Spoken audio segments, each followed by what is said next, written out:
ఇప్పుడు మీ ఛానళ్ళల్లో headlines స్క్రోలింగ్లో illegal betting యాప్స్లో నాకు పిలిచారని స్క్రోలింగ్ నడుస్తుంటుంది, హెడ్లైన్స్ నడుస్తుంటుంది నాకు తెలుసు. కానీ ఫస్ట్ దాన్ని గేమింగ్ యాప్స్ క్లారిఫికేషన్ గురించి విజయ్ దేవరకొండని పిలిచారు అని ఫస్ట్ ఆ హెడ్లైన్ మీరు నా గురించి మార్చాలి. ఎందుకంటే బెట్టింగ్ యాప్స్ ఇన్వెస్టిగేషన్ తప్పకుండా నడుస్తుంది. కానీ మనని పిలిచింది వాళ్ళకు కూడా తెలియదు మన పేరు ఎందుకు వచ్చిందో. బట్ మన పేరు వచ్చినందుకు వాళ్ళు వెరిఫికేషన్ చేసుకొని వాళ్ళు డెలిజెన్స్ తీసుకోవాలి. మనం చేసింది గేమింగ్ యాప్స్కి ఎండోర్స్మెంట్. గేమింగ్ యాప్కి బెట్టింగ్ యాప్కి అసలు సంబంధమే లేదు.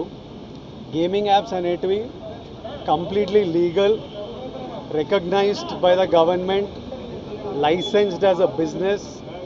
వాళ్ళకి జిఎస్టీలు, టీడీఎస్లు, కంపెనీలు, it's fully registered, recognized by supreme court and various state governments.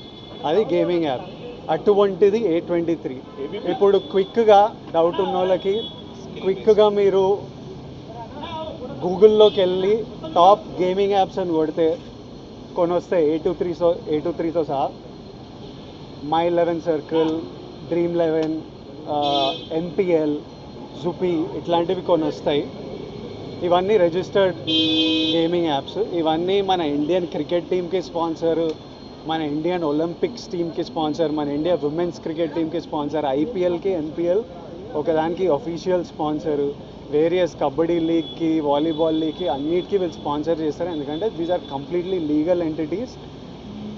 Indian Olympics టీమ్కి స్పాన్సర్ చేయాలంటే లీగల్ ఉండాలా వద్దా? సో ఫస్ట్ ఆఫ్ ఆల్ ఈ గేమింగ్ యాప్స్ని, ఇల్లీగల్ బెట్టింగ్ యాప్స్ని మీరు సపరేట్ చేయాలి. అది జర్నలిస్ట్గా మీ రెస్పాన్సిబిలిటీ.